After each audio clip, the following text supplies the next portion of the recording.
Rural hospital operators are asking for a lifeline in Austin. Rising costs, patients moving to the cities, and new federal budget cuts threaten many healthcare facilities in those small towns. NBC5's Phil Prazen reports the impacts are felt already here in North Texas. 2 healthcare locations in Hunt County closed this month. The freestanding emergency rooms in Commerce and Quinlan, operated by Hunt County Memorial Hospital District. Laying off 43 people and closing the locations will save $15 million a year. In the announcement, the hospital board wrote increasing supply and labor costs, the growing number of uninsured patients, and declining payments from insurance companies and government payers have stretched the organization financially. John Hawkins from the Texas Hospital Association tells me in the near future, hospitals in rural areas may soon consolidate services in the large county seats, removing satellite and community offices because the numbers simply don't work. Monday, he had his eye on the Health and Human Services Commission in Austin, which took public comment on the new $50 billion pot of money Republicans and the Trump administration passed to try to offset their $1 trillion cut to Medicaid in the coming years. These dollars that we're talking about today are intended to lessen the impact, but let's be clear, it will be net less dollars for rural hospitals. By November 5th, the state commission will apply for the money to try to keep care for pregnant women, children, the elderly, and the uninsured. They will find out if the money will be approved on December 31st. If you want to know how big of a problem hunger is in rural America, spend time at a mobile food bank. It's 90% of what I consume. 74-year-old Lorna Hall made sure to be the first at this line in Clinton, Missouri. You've been here since last night. Yeah. It's that important to get what you need. Yes. And I don't keep the car running. I can't afford the gas. So I have sleeping bags to stay warm. Imagine you're 74 years old, sleeps in a car outside a food bank. This is terrible. Yet. Yeah. All right, tell me, should we make America great again? No. Tell me why. Because I think that Donald Trump is not a good president. Yeah, why? Because I don't think he supports people who are not in the highest percent of income. And I am in that. And I don't care about what my family gets because I care about what other people deserve. Viva la Colombia! Wait, are you going to move there? What? Are you going to move to Colombia? Sure. What is happening right now? This is what Donald is saying. Trump closed event not possible to pay for medical care. Don't send any money for daycare because the United States can't take care of daycare. But we're fighting wars. We can't take care of daycare. You got to let a state take care of daycare, and they should pay for it, too. They should pay. They have to raise their taxes, but they should pay for it. And we could lower our taxes a little bit to them to make up, but it's not possible for us to take care of daycare. Medicaid, Medicare, all these individual things, they can do it on a state basis. You can't do it on a federal. We have to take care of one thing, military protection. We have to guard the country. We need more competition in our healthcare, not more government involvement, because all the research concludes as soon as the government gets more involved in something, it gets wildly more expensive and wildly more ineffective. And honestly, for healthcare, that's just something we can't do.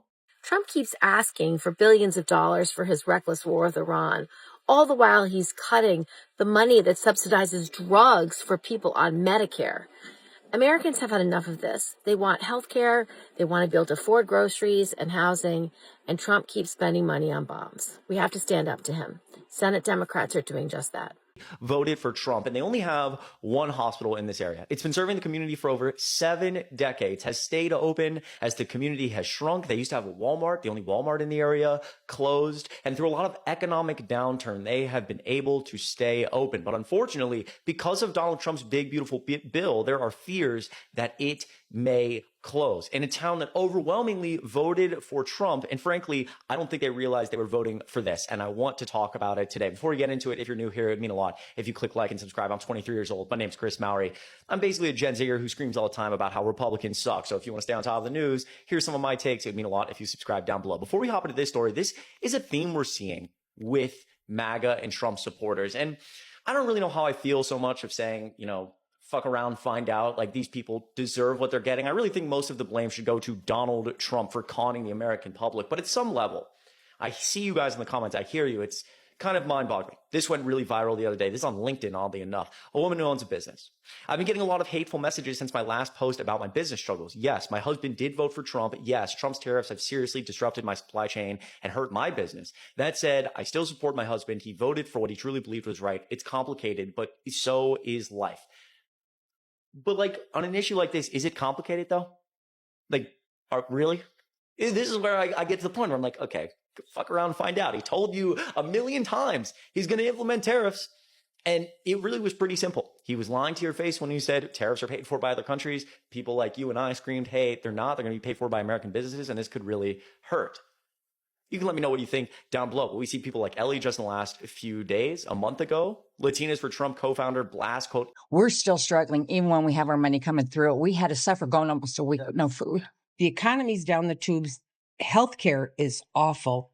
Prescriptions are terrible. Groceries are off the charts. Yep.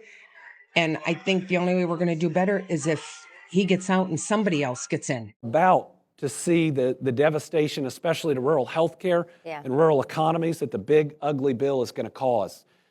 In Kentucky, 35 rural hospitals are at threat to close. 35. Each one is the biggest payroll in their community. And so if they close, not only can you not see a doctor, a woman might have to drive 2 hours just to give birth. We're seeing especially those centers closing because of what the margins are. But if that rural hospital closes, so does the coffee shop. Mm-hmm. So does the restaurant. So does the bank. So does the insurance agency. What this is going to do to rural America is devastating.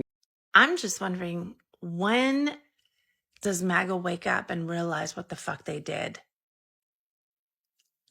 China is now stepping into the spot that we were in. For every agreement we tear up with other countries, they're stepping in and fixing it. So we fucked with them on tariffs and for our pork, so now they're buying pork and making deals.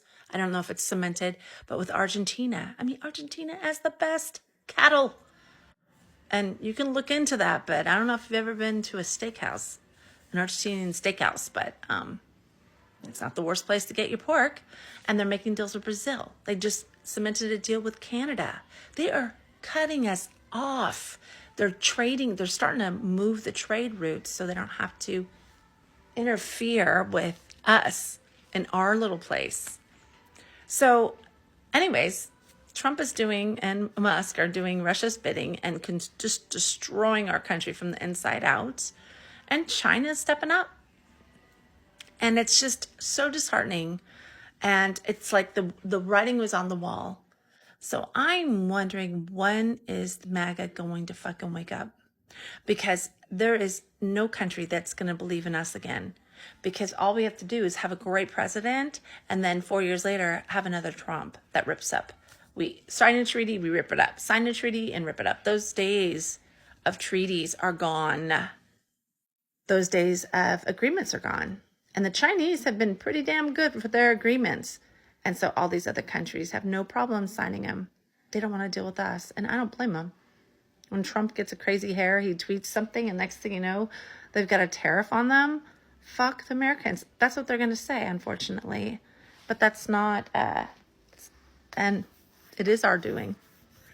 I made a huge mistake. A friend of mine sent me a video of somebody who is MAGA complaining about the fact that they have no money.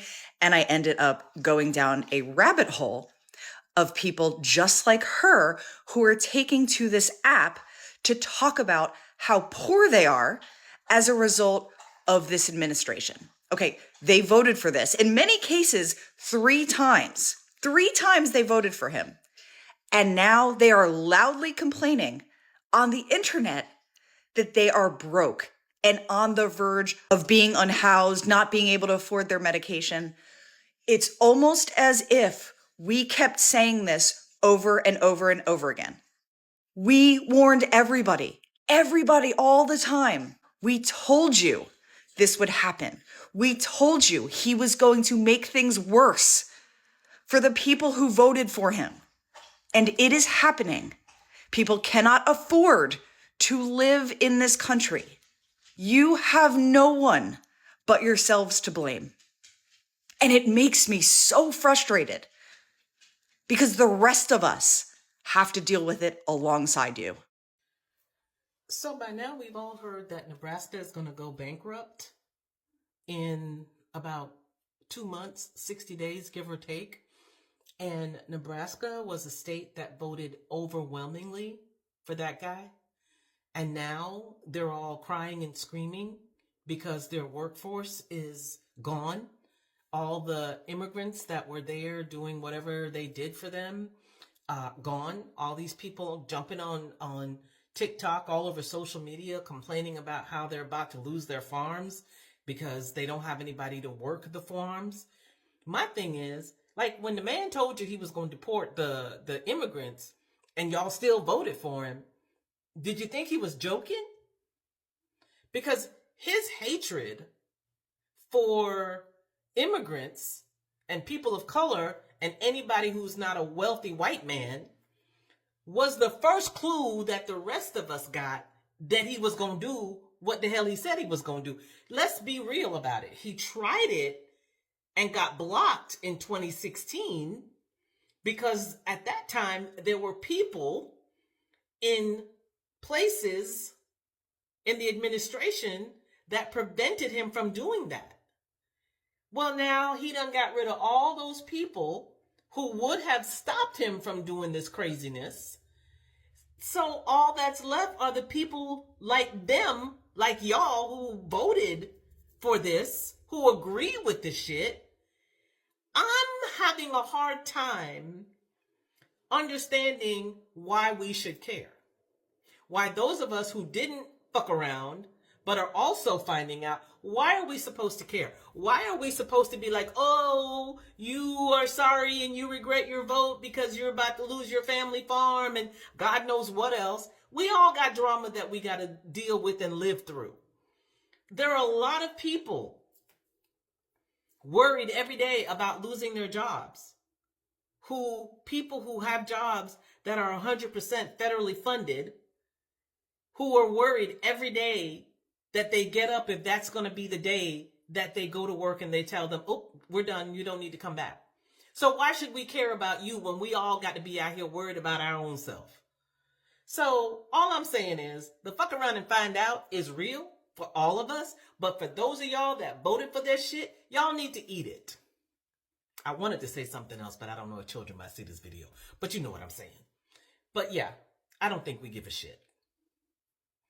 You know, concepts of thoughts, because y'all damn sure don't deserve our prayers. Good night. I get Medicare and Medicaid now and SNAP. I had to go on antidepressants because of this. Crawford says her contract with Roar Bus came to a halt on February 1st after she put up this sign which read, "Out of respect to English-only students, there will be no speaking Spanish on this bus."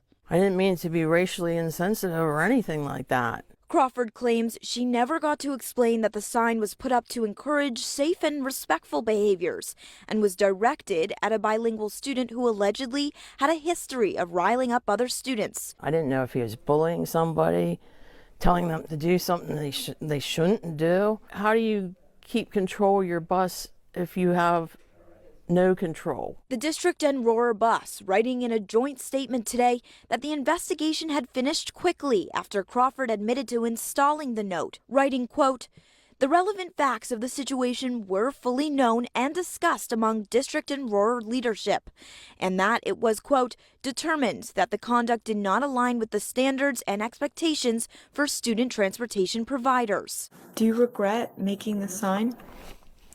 Maybe I should have worded it different. Maybe I should have said bullying has no bullying in any language, but I didn't mean it to be anything but to correct him. I dedicated everything I had to driving bus, and it was for the kids.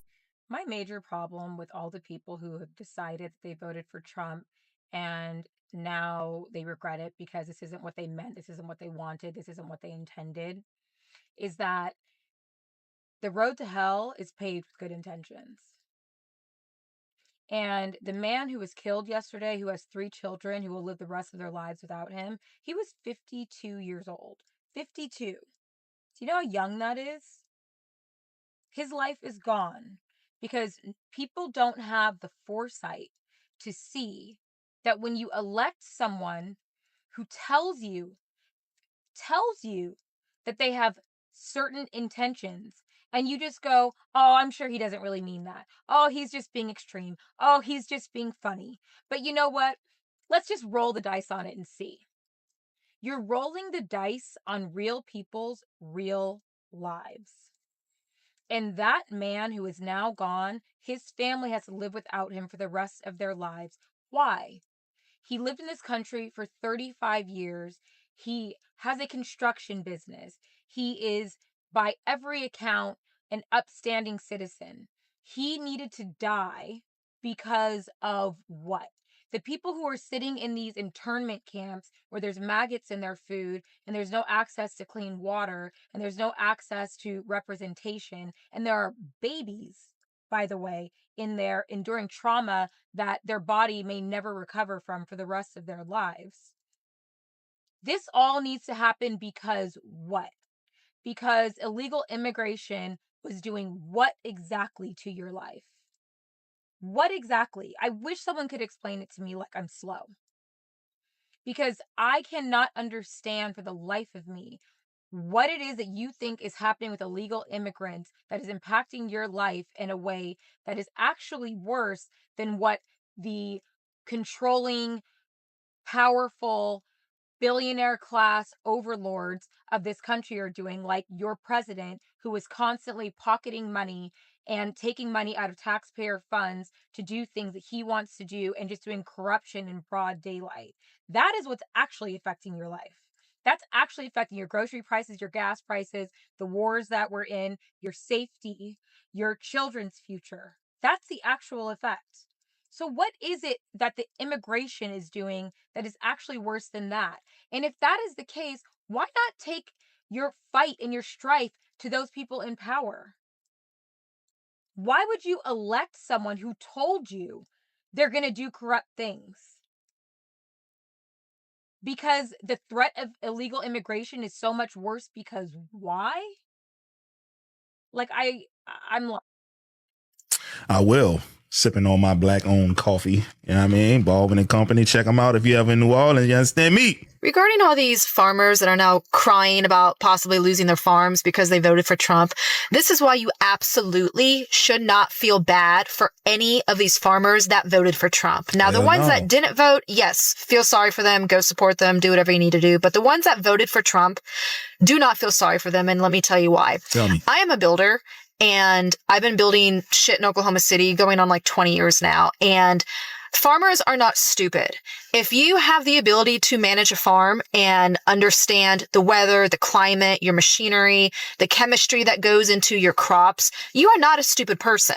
That doesn't mean they're not stupid. That means they're good at that one thing. Common sense doesn't naturally come to a lot of people like that, because if I was a white boy and I was a farmer and I hear President Trump talking about we're gonna get rid of these illegal immigrants, and I know damn well most of my employees don't got no documentation, maybe I'm not gonna vote for this guy. Maybe I'm not gonna vote for him. That doesn't mean that I can't learn how to do all of the processes of farming and learning accounting and learn the marketing and doing all of this stuff with the government grants and the subsidies. And I can understand that totally, but it straight up miss that key component, right? I know some highly functioning, stupid people. They are book smart, but they don't have common sense. You're just not. And especially when you come from generational farming, you have the ability to look ahead and predict what you need to survive. And so when you have two candidates where you have Kamala Harris on one side giving you a whole fucking list of shit that she's going to do for you and make your life better, and then you have Trump on the other side who can't even come out with a normal sounding sentence, and you still vote for that guy, and you are a farmer, you are either racist or sexist or both. They're both, for the most part. Let's just call a spade a spade. They're both. And they're only crying now because now they are being treated exactly how they voted for other people to be treated. Ooh-wee.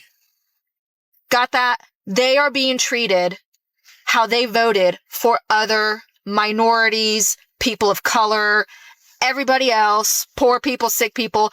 That's how they voted for other people to be treated. And now they're the ones being treated that way by losing their livelihood, their home. Ain't no fun when the rabbit got the gun, huh? Half the day you voted for. Their income, their farms. So do not feel sorry for them. This is exactly what they had coming.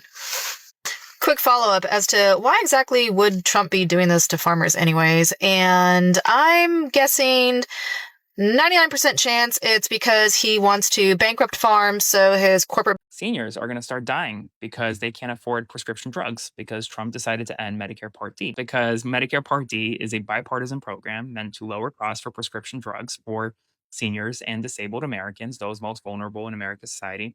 And now many of them will have to choose whether or not to pay their rent or get their prescription drugs, and will ultimately not make America healthy again, but make America sick again. Dr. Oz knows better, or he used to know better, and that he's claiming that the change is as a result of the quote unquote bailout that's no longer needed. That's a language they use for everything, like the ACA subsidies. Looking at the data for Michigan, for instance, 130,000 Michiganders dropped their ACA policy because the subsidies were canceled. So like, you want to call it a bailout or not, it's still how people get their health care. And do you have any idea also how much more expensive it is going to get for you if people don't have their insurance coverage? Seniors deserve better.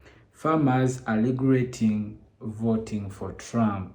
Remember, most of the rural farmers voted for Donald Trump. So that's why rural towns are suffering because of Trump's policy. Remember that policy Trump is doing is not favoring poor people or rural people. It's favoring rich people. This one is saying Trump is killing Americans. This administration is killing Americans. They are killing people by taking away their health care. They are killing seniors by imposing cuts to Medicaid and to Medicare recipients. This is what these policies do. They kill people. And it is one of the most horrifying realities that we're just living with day to day. This is about being a working class person in America. This administration that has imposed and created a class warfare in this country where if you're poor, you don't deserve to live. You can't get your chemotherapy. You can't get your long-term care. You're bleeding out in a parking lot because your doctor is not allowed to provide you a life-saving abortion when you're having a pregnancy complication, and they don't care. I'm not into politics, but I know what's right and what's wrong. And what's wrong right now? The way Trump is treating us and treating us poor people. I mean, it's bad because he's never been poor. He's always had that gold spoon in his mouth ever since the day he was born. What would you tell him? Go take a hike and let somebody else have a job. What separates our game from the game played elsewhere is innovation, entrepreneurialism, more patents, more engineers, more researchers, more Nobel laureates in my state than any other damn state, more Fortune 500 companies in my state than any other state. Look that up, because I know people are rolling their eyes and saying, no, it's Texas. You're wrong. It's true. I looked it up. And we're, by the way, a donor state. We provided $83.1 billion more than we received from the federal government. Texas took $71.1 billion. I'm not saying that to bash Texas, but you know what? Pretty proud of my goddamn state. I saw Punching that above too. our weight, man. But AI. Can you repeat those numbers? $83.1 billion. We provided more to the federal government than we received. In the same year that Texas received $71.1 billion more than they provided to the federal government. So you're net positive. Net positive.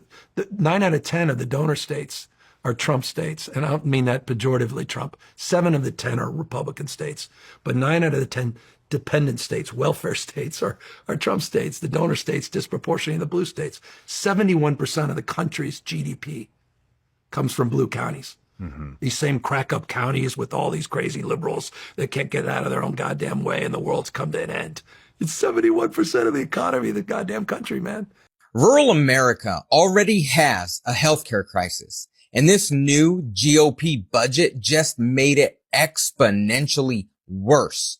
with $880 billion in Medicaid cuts. Small town hospitals, the lifeline of rural America, will shut down.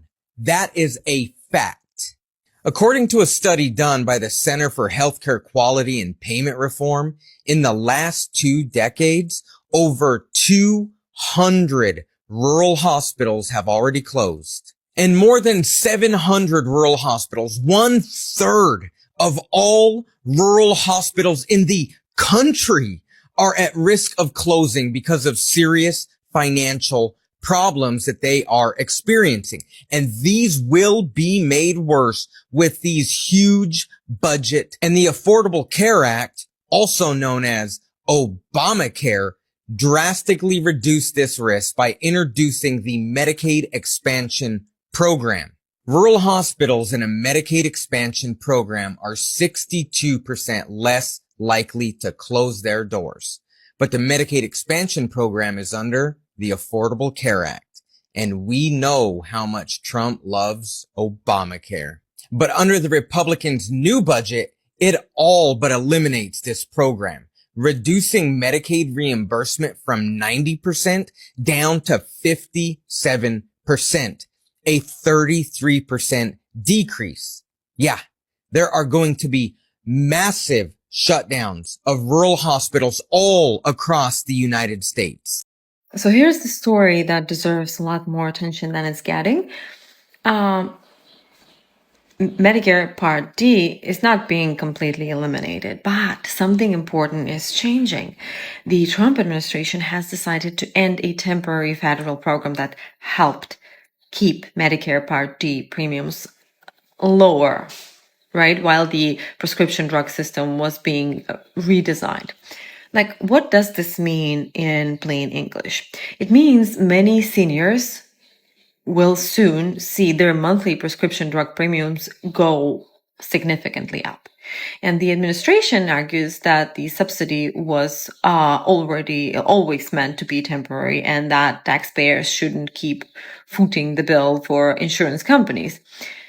While obviously critics argue that ending it now simply shifts more of the cost onto the seniors, many of whom are already struggling with inflation, housing costs, and medical expenses. They simply cannot afford it. Depending on the plan, some people may only see like a small increase, but others could see a significant increase, and they will probably not be able to cover it. So this isn't a story about Medicare completely disappearing. It's a story about who pays: the federal government, insurance companies, or seniors out of their pockets themselves. And that's the debate we should actually be having, because regardless of your politics, when millions of older Americans may end up not affording their medication, their prescription drugs, it's worth paying attention to. Even though American farmers are struggling, I'm happy that our president sent Argentina $40 billion. I'm willing to go broke. Ha! Couldn't be prouder. What a time to be alive. Just say I was at all soybeans and $150 an acre loss. You're looking at $450,000 a loss. For just doing my job, I'm paying an additional $450,000 instead of making anything. I've never seen a crisis like this. Without intervention, we're talking about generational loss of farmers. In the last year, farm bankruptcies here in Arkansas have nearly doubled. The story in the media is that's because of Trump's trade war with China. And now that China has agreed to a deal, the crisis will pass. My family's farmed for 100 years. You don't want to be the one that can't keep it going, you know. I am a Republican. I voted for this administration, but my patience is running thin. We're here in the heart of the Mississippi Delta to talk with farmers about how the war with Iran is impacting them. Oh, it's been awful. The closure of the Strait of Hormuz is causing prices to skyrocket, things like diesel fuel and fertilizer. We're buying a little bit at a time. Sometimes we know that we've only got 2 weeks of fuel. So what has happened to us is not just the impact of 1 year. We have lost customers forever. They will never come back. because we're deemed an unreliable supplier. I'm paying 60% more for diesel fuel than I would have been paying 45 days ago. You got to have diesel for everything. You got diesel to disc, to plant, to harvest. So diesel steadily going up like this, man, it affects us bad. You have no choice. You know, you've got to go ahead and buy it, no matter what the price is. There's going to be a lot of people that go out of business at the end of the year, either because they have to, because they're tired of losing. Farmers have already been struggling, with rising costs and even tariffs making things even harder. It's going to be the nail in the coffin for a number of farmers. It's just the straw that broke the camel's back. A lot of the money that comes through the economy is just shuffled from the government back to, you know, the big corporations, and just kind of, your farmer's a middleman these days. Really are. It just seemed like the farmers' margins were already slim, and they just keep getting slimmer and slimmer. We can't control diesel. We can't control, wars. We can't control anything. All we can control is once we put that seed in the ground, that's all we are called to do, right? And the rest of it is up to the good Lord. Now, I've supported Mr. Trump this entire way, was a big supporter of his, but I do not agree with this, and I'm not happy about this at all. I did not vote for this administration. We're just hoping that the administration can right some of the wrongs that it's created for farmers with tariffs and mainly what this war has inflicted on us. A lot of people that did vote for this administration say it'll come around, but my question sometimes is, will you be in business when it does? If President Trump were standing here in this field right now, what would you say? I'd ask him to stick a sock in his mouth and not say anything for a while. Get these fuel prices down. Get them down. There's an old African proverb that says, when elephants fight, it's the ants that get crushed. The ants are getting crushed. On war, what is it good for? Absolutely nothing. I'm Derek Doster. I'm from Dresden, Tennessee. I am a former MAGA. Used to love Donald Trump, but I failed to see what he really was. After the January 6th events, it changed. I was for Trump the entire time he contested the election because, I always grew up in the Republican household where dead people voting. It's not the case. What the Republican Party has become, it's become MAGA. It's become Donald Trump. It's his people. No matter what he says, it's the truth. To all these people, and my family included, the MAGA, they're not Republican. They're not Republican whatsoever. Not what I grew up. Republican Party to me is you hold an extreme level of integrity. You have a solid moral compass. You trust in God and the teachings of Christ. Love your neighbor as yourself. The Republican Party that I have been supportive of my entire life is different. There is a farmer who is going super viral right now because he's making many videos about how he's in trouble due to the current administration and how he might lose his farm, which is, of course, devastating, and nobody wants to lose their farm. And if you look at the comment section and you look at his follow-up videos, it's abundantly clear that he never bothered to consider Project 2025 or the plans that Trump clearly had for small farmers. How long were we sounding the alarm bells for Project 2025? How many videos have I personally made educating people on Project 2025? It is devastating and not at all surprising how you all voted against your own interests. And the average American is one paycheck away from not being able to pay their bills and about 3 paychecks away from losing their home and everything they have. We are about to see millions and millions of Americans filing for bankruptcy due to these policies enacted by your favorite president, Donald Trump, and his corrupt group of incompetent economic and policy advisors. See, here's one thing about economic law. You can only violate it for so long. You can only fake it for so long before it catches up with you. Well, the jobs report came out today for the month of August. We're up 22,000 jobs, which effectively means no one is hiring. So if you need a job to pay your bills, you're not going to be able to find one. Oh, by the way, as they're raiding all these different plants around the country looking for undocumented workers, they were supposed to actually look for criminals. That's what we were sold on. But now they're just looking for anyone that looks like they have brown skin. And they're going to pull them out of these jobs. They've been doing it all over the country, dated every single day. And by the way, as they do that, those factories will begin shutting down. They will not be able to make it. Farms are going to go broke. It's already happening. States are going broke, literally entire red states, not blue states, red states, by the way. Another story there.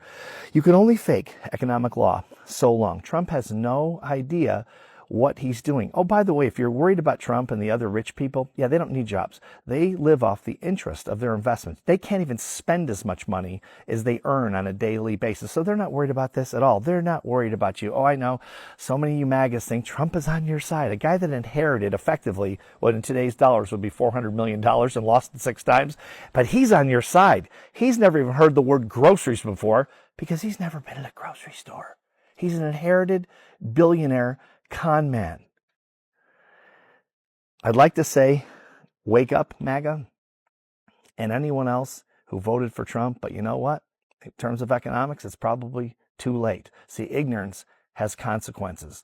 This entire phony administration, all these phony experts, all this is about to come crashing down. That's the power of economics. You can only fake it for so long. And unfortunately, millions of innocent Americans are about to feel the pain of this fraud. Let's talk about the big beautiful bill and the ugly truth behind it. First and foremost, if you only care about policies when they impact you personally, that is not empathy. That is not compassion.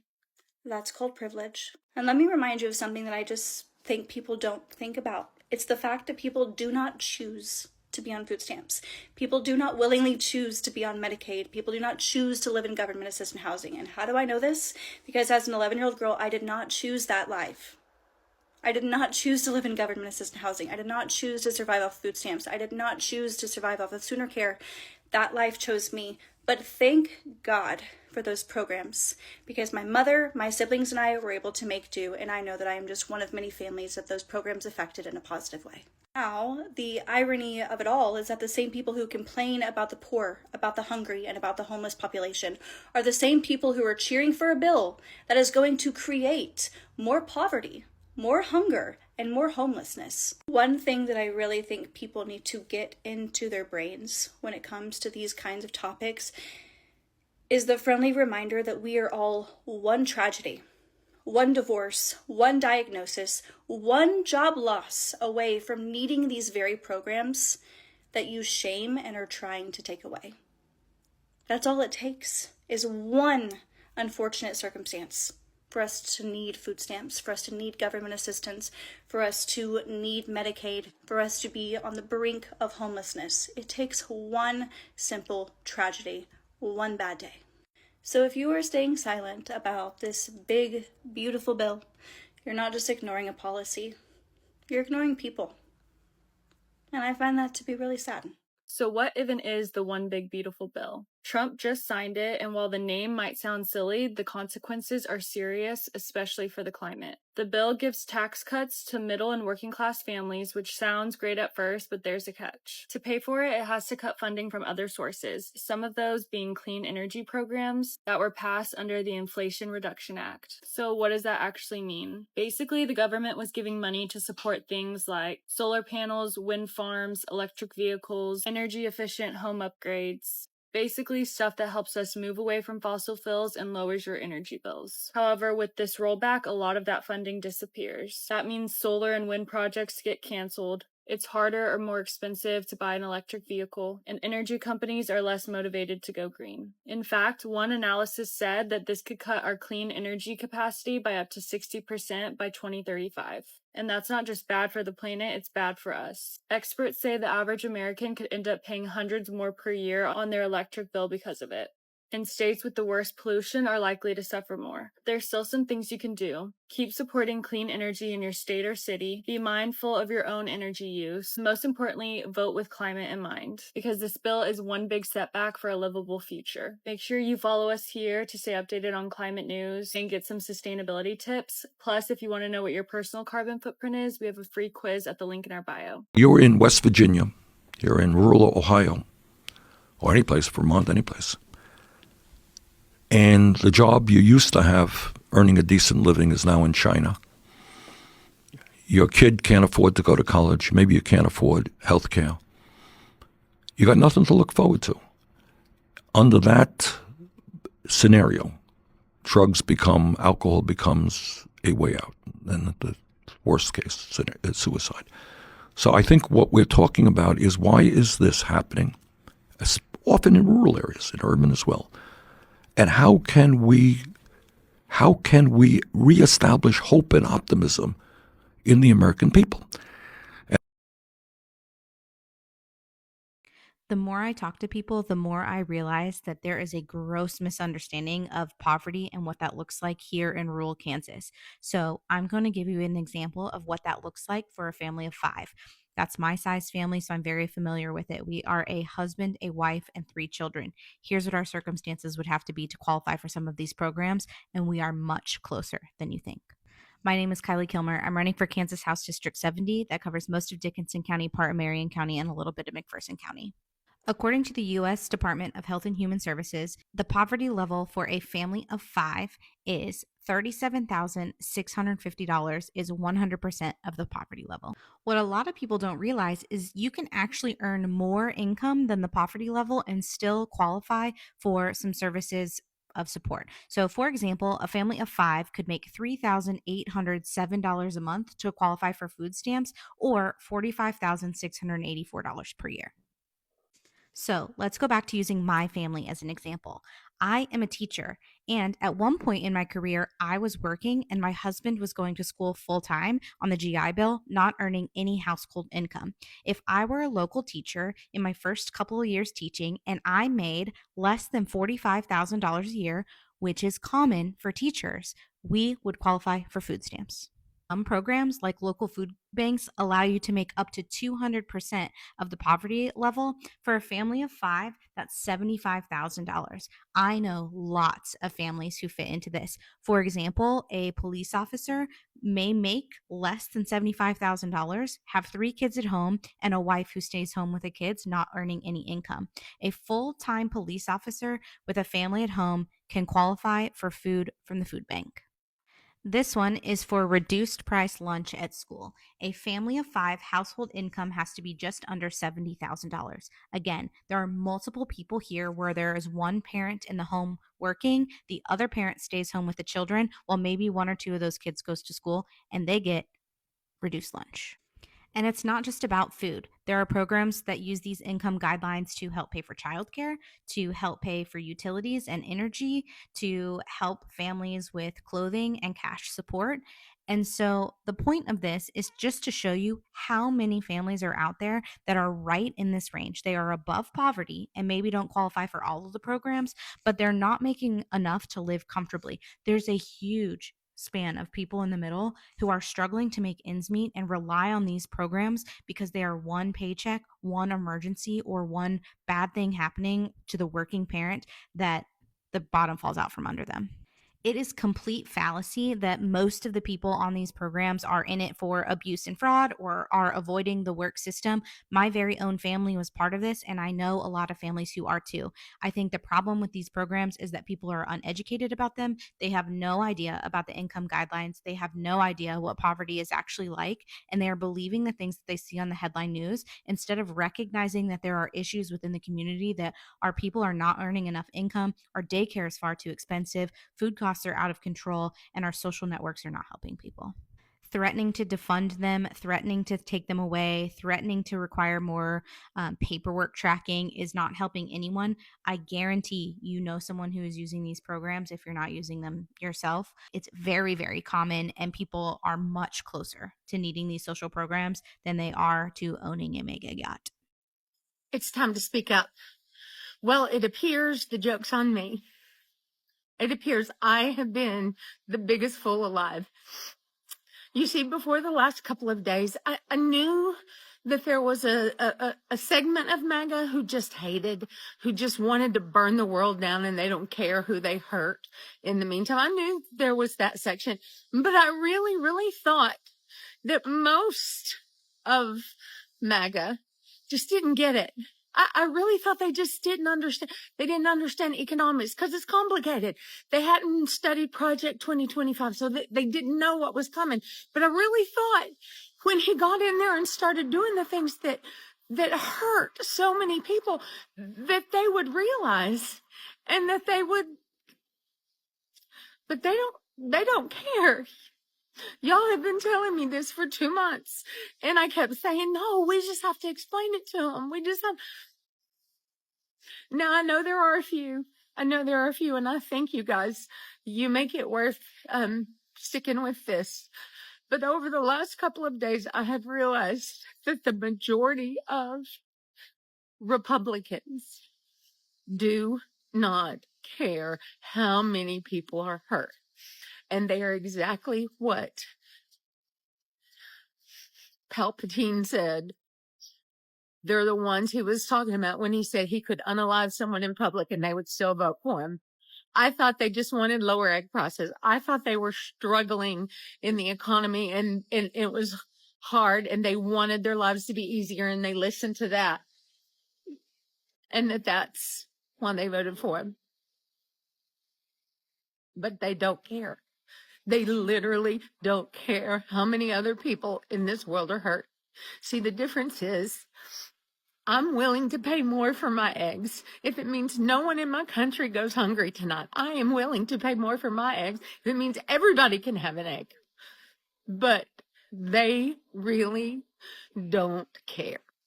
And I am heartbroken that so many in my country don't care. That so many won't go love their neighbor. But I want to thank those of you who are. You're the ones keeping me going. Go love your neighbor. Hey, just some guy here, and this is why rural MAGA voters lose the most from school vouchers. I'll explain it slowly with some maps and math. Okay, this one is probably going to sting a little because you rural conservatives are being played the hardest in this whole school voucher circus. And I don't think you even realize it. So let's walk through it.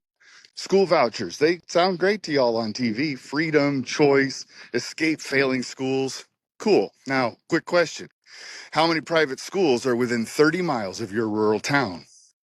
Exactly. Most rural counties don't have private schools. They don't have charter networks. They don't have choice marketplaces. They have one school. One, and that school is the football stadium, the jobs hub, the community center, the emergency shelter, the tax base anchor. It's the heart of the town. Now here comes the voucher policy. State legislator passes it.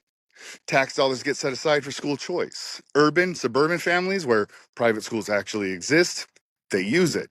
Rural districts, they still only have one school, but now their state education budget is thinner. So the rural district loses funding. They don't gain options. That's not choice, that's extraction. Studies from groups like National Rural Education Association have warned that voucher expansion disproportionately harms rural districts because enrollment loss hits harder when you only have one school. You can't consolidate when you're already consolidated. You can't shop around when there's nothing to shop. And here's the brutal math. An urban district loses enrollment, it's annoying. A rural district loses enrollment, that might mean cutting teachers, cutting electives, cutting sports, and combining grades. Small districts operate on very thin margins. There's no cushion. And guess what else rural schools often have more of? Higher poverty rates, higher special education needs, longer bus routes, higher transportation costs. They are already expensive to operate per student. Now reduce funding and what happens? Programs disappear and the politicians say, see, it's inefficient. No, it's isolated. And here's the kicker. Voucher money overwhelmingly goes to metro areas because that's where private schools are. So rural taxpayers help fund private school tuition in cities while their own schools get weaker. You are subsidizing someone else's choice. That's the grift. And when rural schools close, towns shrink, property values drop, young families leave, businesses don't move in. The community erodes. Public schools are economic anchors. You rip them out and the town bleeds. Meanwhile, the same politician who pushed voucher campaigns on protecting rural America, protecting it from what? Its own school? If you're rural and cheering vouchers, you're voting to destabilize the only education infrastructure that you have. That is not freedom, that is self-sabotage. School choice was designed for dense areas with alternatives. Applying it to rural America is selling subway passes in a town without a train. But it polls well, so they sell it anyways. And you rural voters, just keep footing the bill. Just some guy's thoughts. If they cut our Medicaid, we would lose every hospital in our rural area, and then none of us would have health care. Not just the people on Medicaid, the people who have private insurance and Medicare. I'm a pharmacist. We took an oath to take care of people. We didn't say, no, only the rich ones. In states that don't have right-to-work laws, the average pay is over $8,000 higher. The main thing that would help coal miners is to pass that PRO Act and repeal a right-to-work to where they could have a union, and that would solve all their problems. So you were telling me that people are unaware, they're unaware that the whole reason why hospitals are not allowed to turn you away in an emergency situation, regardless of your ability to pay, is because of the Emergency Medical Treatment and Labor Act, which states that hospitals who receive Medicare funding are not allowed to turn you away. And they are proposing to cut back on Medicare and Medicaid. Talk to a caseworker. There are no ineligible people who are receiving it. The only people who are receiving it are eligible because there is a vetting process. All these people that they say are illegally getting it, it's not happening. The point is to start the process to get rid of it entirely. And if we get rid of the only guaranteed payment for medical care in this country and we leave it all to our pockets with no support, guess what's going to happen to you? You are going to lose out on care because hospitals are going to close who depend on that funding.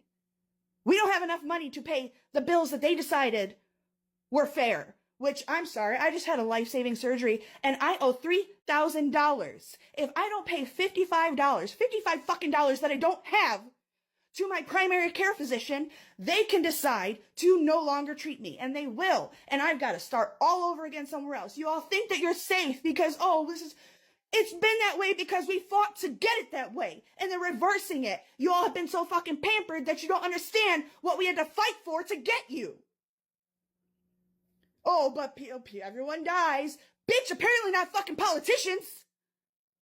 It's kind of crazy watching all these MAGA supporters right now because the same people who were cheering the rallies, waving their flags and saying Trump 2024, save America, are now the same ones crying online because the Medicaid and Medicare got caught. Like, people literally want them. Folks were out there saying, hey, if Trump gets back in, you all better watch your healthcare. But they didn't want to hear it. They called it fake news, said it was all liberalized. Now, look, they out here, mad and saying they can't afford their prescriptions or doctor's visits anymore. You know what's funny?